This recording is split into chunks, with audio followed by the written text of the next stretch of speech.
Hey everybody, and welcome back to Let's Play Pokémon Silver after a very long time. I know it's been, it's been over a month since we last did Pokémon Silver, but I felt that it was like an okay break to take when it was going to be, like when we just did the Elite Four or whatever. I am really psyched up to be playing this again.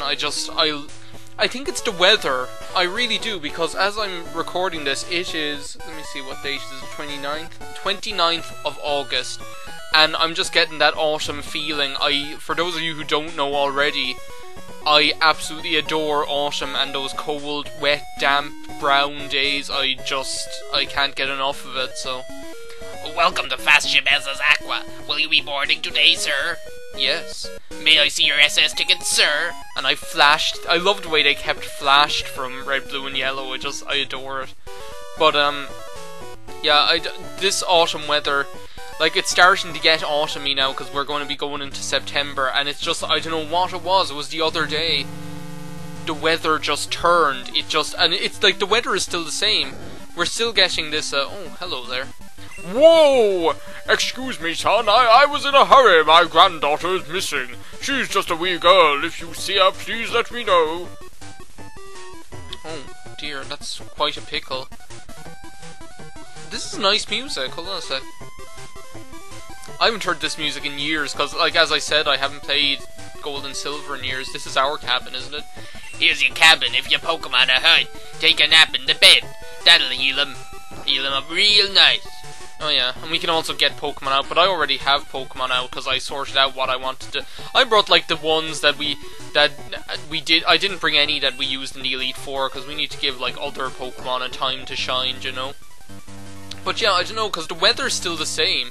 It's still that kind of wet. Like, we've had a really wet summer, and like the weather now is still like rainy one minute and sunny the next, as it was all summer. But I don't know what it was in the atmosphere that I noticed changing, but it was just one day I woke up and I was like, oh god, we're getting that autumn feeling, you know.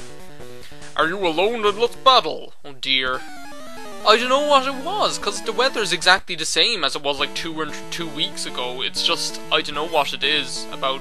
I think it's because I'm kind of getting into the whole, oh, I'm going back to college and this is happening, and autumn and winter, especially autumn, I love them. So they always make me feel better, because I just can't operate properly when, I don't like summery weather, I don't know. Okay, let me see, what are we gonna do here now? Let's Supersonic, see if it'll hit. No, it won't, obviously. That's not gonna do much damage. It might poison us, but that's the least amount. Oh, come on, Beetlejuice! He must know something like Dig or something, because if he's resorting to using Poison Sting, his other attack must be a ground one or whatever. So yeah, like a load of stuff has happened since, like, in these like, loads of stuff has been happening. I haven't got the chance to, like, talk about a lot of stuff recently, just because I haven't been recording in about 2 weeks, but I haven't been recording in quite some time. Oh, I was like, yeah, I was just thinking, like, two times in a row would be too much to hope. Oh my god, he does know Slash. The AI must just be, like, programmed to say poison, poison, poison, and nothing else. Okay, what will we send out?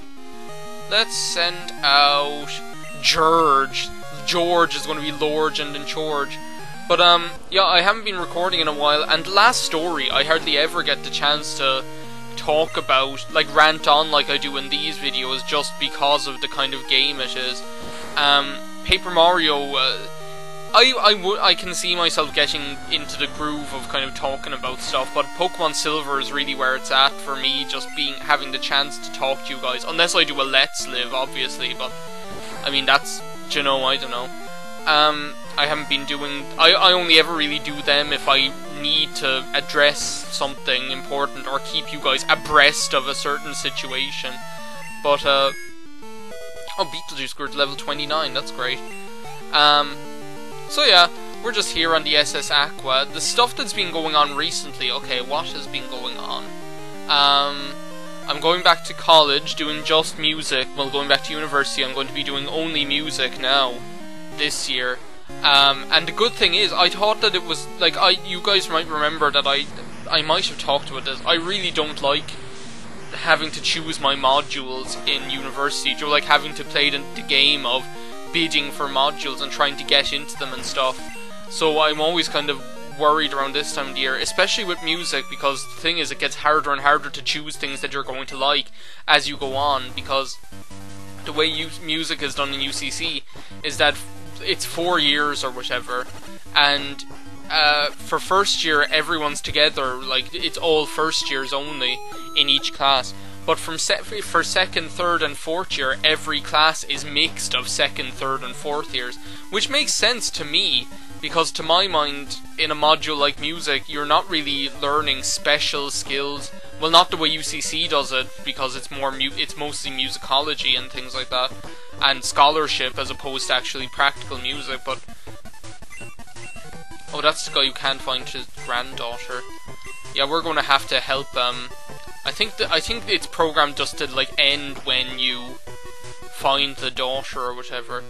But like, so because of that, there are modules that you can pick that you've already done in a previous year, but you're not actually allowed to do modules that you've done in a previous year. So like the pool of classes that you're allowed to pick from gets smaller and smaller as the years go on, as you do more of them. Now I'm not so that's why I was kind of worried, because what you usually have to do is you pick the one that you want to be your first choice, like the one you want above all else, and then you have to pick ones as backup in case you does he have leftover or something? Oh no, berry. And then you have to pick ones as backup just in case you don't get your first choice. Now that's usually kind of very nerve-wracking, because I was kind of worried that this year the ones that I put in backup would all be ones I didn't like, because they're the ones I didn't do the years before, because I knew I wouldn't be interested in them. But actually, it's turned out, and I didn't know this until I had a look at it last night, that actually in fourth year you don't have to pick backups. You're just automatically guaranteed your first choice of modules. So that's after taking a load off my mind already, because I don't have to worry about getting lumped with something I don't really want to do. That being said, I'm not playing it completely safe this year. Like, I mean, I'm at university to learn. I'm not at university to get a degree. I'm at university to learn, and that's the way I go at it. So I think it would be foolish of me not to take advantage of all the staff that are there and to do things that I won't get to do after I leave there, you know? So like, I'm doing modules that I have lots of interest in, but I'm also doing, like, one of the ones that I'm doing is that I'm hoping to do is the, I don't know whether it's pronounced, like, it's a French word, isn't it? So it should be pronounced carillon in my mind, because it's C-A-R-I-L-L-O-N, but everyone calls it carillon and things like that. I don't think it matters that much. Joe, the bell performance, it's like on church bells and stuff like that, so I'm going to be studying that, which I've never done before, and it's something I've no prior engagement with. No prior experience of. Let's send out a Fluttershy. I've no prior experience of it, but it's just that I'm probably never going to get that chance again to do it, so I decided I'd make hay while the sun shines, you know? So yeah, that's going to be interesting. So yeah, that's the music modules. It shouldn't be, basically that's what I was going to say, is that it's not as nerve-wracking as I thought it was going to be at first, so that's a good thing. What else has been going on? I've been playing Psychonauts a lot, because I finally picked up an Xbox 360 controller. Super Paper NES actually gifted me Psychonauts a good while ago, like a few months ago, but I wasn't able to play it because, well, I would have been able to play it with keyboard and mouse, but I can't do it. I never grew up playing PC games like that, where action adventure games or things like that, where you use a keyboard and mouse for those kinds of three-dimensional games. I can't do it. So the passengers here are all trainers. They're all reaching to battle in their cabins. So yeah, that's me and Psychonauts. I finally picked up an Xbox 360 controller at the weekend, and I've been playing it so much. I can't thank Super Paper NES enough for introducing me to that game, because and not only him, a lot of people, like when I started doing Monkey Island, and it kind of emerged that, I was saying like how much I loved Monkey Island 1 and 2 and Day of the Tentacle and Grim Fandango ever since I was a child, that I loved those games. And of course, when I was a child, I didn't know about who made the games and stuff like that. That it was all like that Tim Schafer was heavily involved in all of them, that kind of way, and that it was probably him that made me like the games so much. His style of game design. But like, but I never found out about Psychonauts or whatever, that kind of way, because it's not like I was like stalking him around, like trying to find out like about him, you know. And like when I was doing the Monkey Island LP, a lot of people were like, well, if you like this game and you like the humor in it, then you'd probably really like Psychonauts, or I can't recommend it enough and stuff like that. I think there were a couple of people, I think, is Borrow Your Light one of the people that was recommending it, and Super Paper Ness and people like that, that kind of way. And OXFoo said it was good as well. He's actually LPing it at the moment, but I wasn't watching it because I wasn't playing it and I didn't want to spoil it, you know. So I finally picked up the controller. I am now playing it. I think I'm about halfway through the game. For those of you who know the game, I've just completed a certain milky part of the game, which I really liked that chapter or whatever, so that's where I am. I think I might be about halfway through, I don't know, but yeah, I'm loving it so much. Like, I started playing it on Sunday, today is Wednesday, that's how far I am. I'm playing it a lot, you know, and I really like it, so I can't really thank Super Paper Ness enough for gifting it to me, because I just think it's a fabulous game. I couldn't fault it, you know. It's brilliant. Like, it has all the things that I love in games. It has great humor, it's fun, and it has collecting. Like, you guys know, I grew up in the kind of era when collecting things was what it was all about. What does he have? Another coughing, I think it said. Like, I grew up playing games like Spyro and things like that, where it was all about collecting things, you know, and you guys know from my Super Mario Sunshine LP that I love kind of getting the blue coins and getting red coins. I just love like treasure hunt kind of games, and Psychonauts has a lot of that, and in each area there'll be a certain amount of various things that you're able to hunt down, and I just really like that, and that's going to kill poor Furby. How dare you, stupid flying ball. So yeah, that's Psychonauts. I've been really, really loving it so far. I don't know what I'm going to do with this video, whether it's going to be a long one, I'm going to wait until the weekend or what, because I don't think I'll record anything else today. Do you know what? I'll record it. I'm not going to start ranting about what I'm going to do about the time of the video, because what I'll do is I'll record it and I'll decide then based on how long it is and whether I record anything else. So, man, I love this music. What's it reminding me of? It's kind of reminding me of like one of the, I don't know what it's reminding me of. Who hasn't got airtime? Reaper. Let's send out Reaper. The evolution of the Reaper, which probably won't happen. But, oh my god, what's wrong with you? Hey, guy, could I get you to look for my buddy? He's goofing off somewhere, that lazy bum. I want you to go find him, but I'm on duty right now. What? Okay, so I have to try and find a guy. Is this him? The passengers are all... No, that's not him. Okay, I don't know what I'm supposed to do now. Because you only, like, you can... Later on, you can go on this ship multiple times, but you only do the story thing once. Do we actually have to go off the ship, or is it already moving? So, like, what's this icky paint-like goop? What? Where? What am I supposed to do? There must be some guy in one of these rooms that I have to find, in one of these rooms.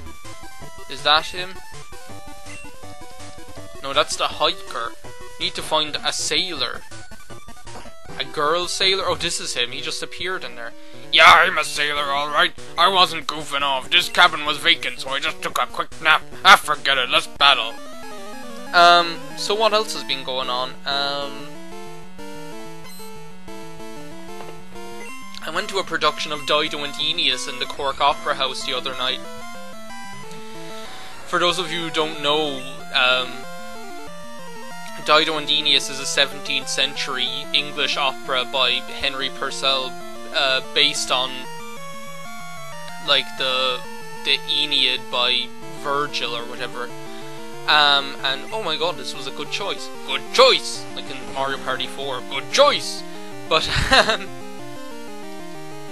I went to a production of it, but this production, it wasn't, like, it had the original music and the original, like, it wasn't, like, the script, the libretto wasn't adapted, like, it wasn't heavily adapted, but the music was adapted, as in, instead of being played by a Baroque orchestra, it was played by, a quartet of people who had adapted the music to a different kind of style, and it was just really, really cool. Like, instead of being played on a Baroque string orchestra, as I say, it was played by one lady who was playing accordion, another lady who swapped between violin, viola, auto harp, and melodica, another lady who played cello, and another lady who swapped between bass clarinet, soprano sax, and alto sax, and it was very, very cool. The way they did the music, that kind of way, and the way the costumes were done, it had a lot of, like, the way it was designed, the design of all their costumes and everything it was kind of a more, goth, punk, burlesque kind of, that kind of way. It had all those different ingredients in there, the way it was set up, and the way they did the music, and the music had lots of kind of bits of gypsy elements, jazz elements. It was very, very interesting the way that it was just this kind of melting pot of things. That being said, like, the musicianship was brilliant. All the musicians were absolutely fantastic. It did have the singing was very, very, very competent. The singers were brilliant. But I think it suffered from a few problems. Like, I mean, it could have been perfect, it could have been amazing, but it had a couple of problems, mostly to do with direction, like, whoever the director was, because I think what happened was the director got a bit kind of blinded by his own work, if you know what I mean. Like, I mean, what they were going for was, in Dido and Aeneas, in the original... Oh, so he got a little girl? Yeah, that's what I'm looking for. Okay. But, like, the original Dido and Aeneas tells the tale of Queen Dido, who falls in love with Aeneas. There's a sorceress there's a sorceress who hatches a plan to scupper their love by making Aeneas leave her to go to Troy, is basically what the story is. Now, the slant that they were taking the kind of, what they were doing in this production was they were kind of adapting it so that the Dido and the sorceress were both played by the same singer. Aeneas and, well, no, I'll explain Aeneas later on. Dido and the sorceress were both played by the same singer. Dido's two handmaidens and the sorceress's two fellow witches were also played by the same two people. You guys know where I'm going with this, like, that kind of way. Like, basically what they were going for was kind of, it was something that it is present in the original, like, by the way the music is designed, that kind of way, that Dido and the sorceress are kind of similar characters, that kind of way. What they were going for with this production was that Dido and the sorceress are let's say maybe the sorceress is another facet of Dido's psyche, that kind of way, that like in like that they're kind of both sides of the same coin, that kind of way. And similarly with Dido's handmaidens and the witches or whatever, and that Dido the sorceress hatching a plan to get rid of Aeneas was almost like, I suppose what they were going for was that it was a kind of a commitment issue, that Dido wanted to get rid of him because she couldn't really commit to him, kind of, which is kind of, that's how the opera opens up, with Dido like Dido in a quandary because she's in love with this guy but she doesn't want to be in love with him and all this kind of rubbish, so it was an interesting take, and one that is valid based on the original work and based on the music and stuff like that. And then like the way that in the original that the sorceress like gets Aeneas to leave is by sending a vision of Mercury to Aeneas to tell him that the gods will him to go to Troy and find his fortune there or whatever, and Aeneas is like, well, the gods said it, I can't not go, What they did in this one was that the sorceress gave, because they were working with a tiny cast, what they did was the sorceress created what basically looked like a toy baby, like a baby doll, a doll of a baby that a little girl would have, and the sorceress laid that where Aeneas would find it or whatever, and when Aeneas found it, it started talking to him. What really happened was that how they presented it was that Aeneas picked up the little baby doll and it had a thing on the back that could move its mouth, and the singer that was singing Aeneas's part actually sang the part of Mercury through the doll or whatever, that kind of way, but he sang it with his falsetto voice, so up higher, if for those of you who don't know, basically in a higher register with a different sound quality. Oh, we're getting a phone call from Cool Trainer Gavin and blah blah, want to battle. Well, I'm not gonna battle you now, I'm on a ship.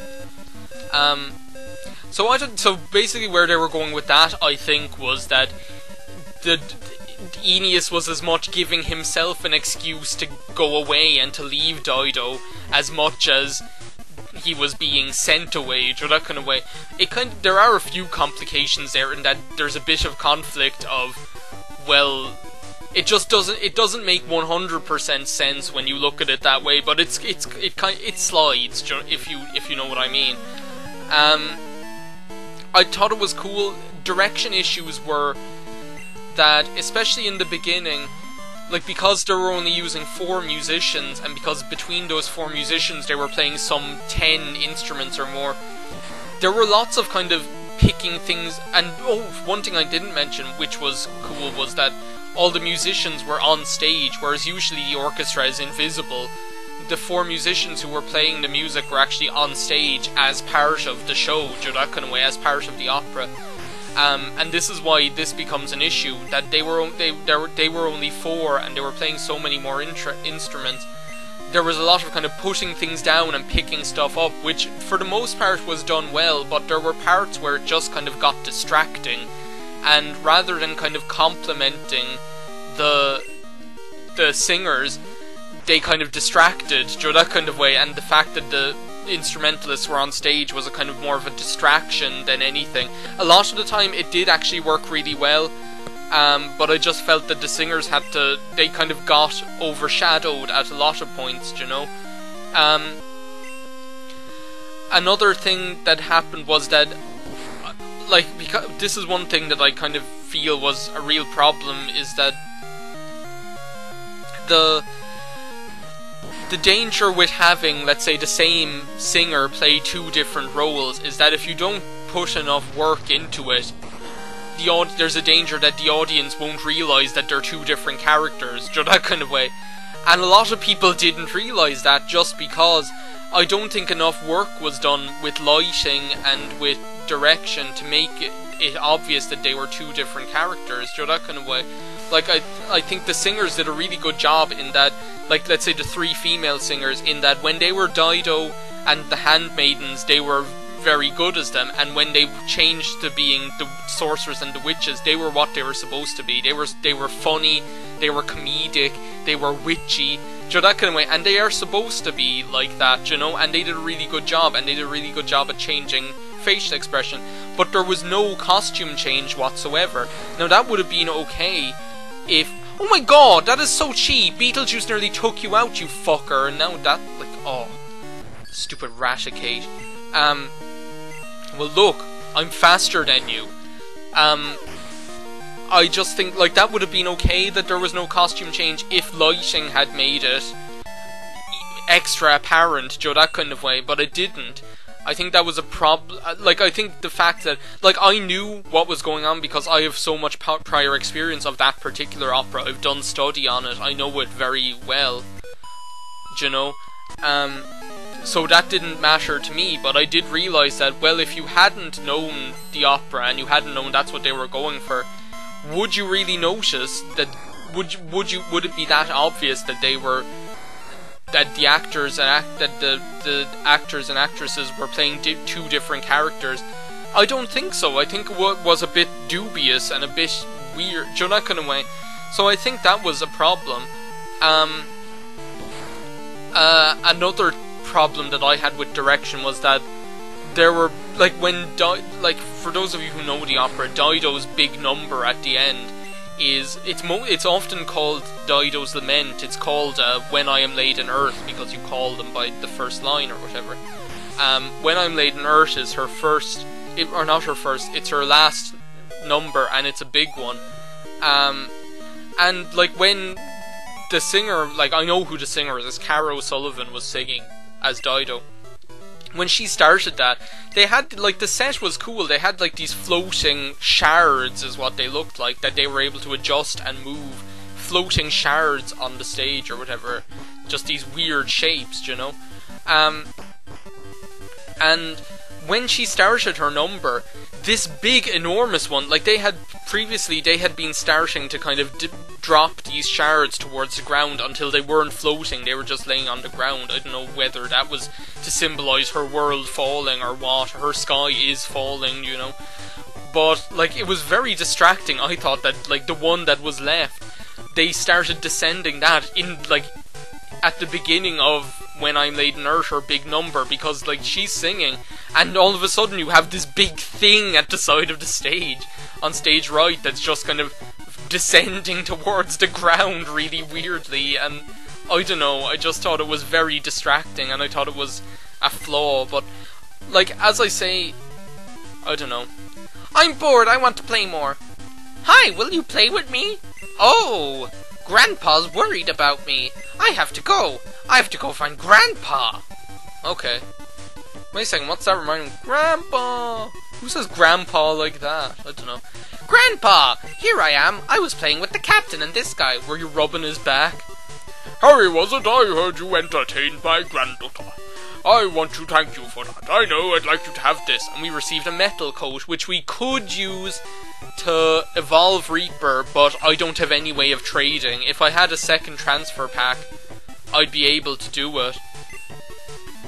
Well, no, I wouldn't even then, because I don't have a second copy of a gold, silver, or crystal, so no, I still wouldn't be able to do it, so... Oh well, he'll just have to stay a Scyther. Scyther is still really cool, though. But yeah, I mean, it could have been a brilliant, absolutely smashing production, and it could have been, and it was very interesting, the kind of adaptation they did of it, but I think the flaws, you couldn't ignore them. I mean, there's always something, like on an opera, when you go to an opera, there are so many different components. I mean, when you have an opera, you have staging, you have singing, you have acting, you have musicianship. There are so many different components in an opera compared to other art forms that, I mean, when you go to a production, you're never going to have everything be perfect. I mean, there's going to be something that's done better, whether it's that the singers are better actors than singers, or better singers than actors, or whether the musicians aren't as good as the singers, or something. Like, it's going to happen. So I think it's normal, but I thought it was well worth going to, in that it was here. But I thought that the flaws were things that could have been easily remedied if the director had just kind of bothered to do it, or that kind of way. Anyway, we are now in Kanto proper. I mean, officially we were in Kanto when we surfed over towards where the Indigo Plateau is. This is Kanto proper, in my opinion. You don't really reach Kanto until you touch down in Vermilion City, you know. And there are gyms here. We have 8 gym leaders to fight in Kanto. I'm not going to get started now. I don't know what level they are. I think they're around, like, in their 40s, a lot of the gym leaders. Some of them I think are low levels, but I think Janine might have the really low level Pokemon if I remember correctly. But I guess we're going to take on Lieutenant Surge and start our Kanto journey. There's not much left in this LP, guys. I don't know how many parts are going to be left in it, but not many. I'm probably going to have to take some time to grind, like, after we do the 8 gym leaders, I'm probably going to have to take some time to grind before doing Red, but we still have stuff to do. I mean, we still have Lugia left, we still have Ho-Oh left, we still have another thing that we can do on a Friday. hello there. A sleeping Pokemon is lying in front of Diglett's cave. It's a fantastic opportunity to get it. How would you wake it up? Oh, I know what you have to do for that. That's it for today's Pokemon Silver. In the next part, we're probably going to take on Lieutenant Surge. We'll see what happens, but thanks a million for watching, guys. I'm glad to have this one back, and yeah, see you next time. Bye.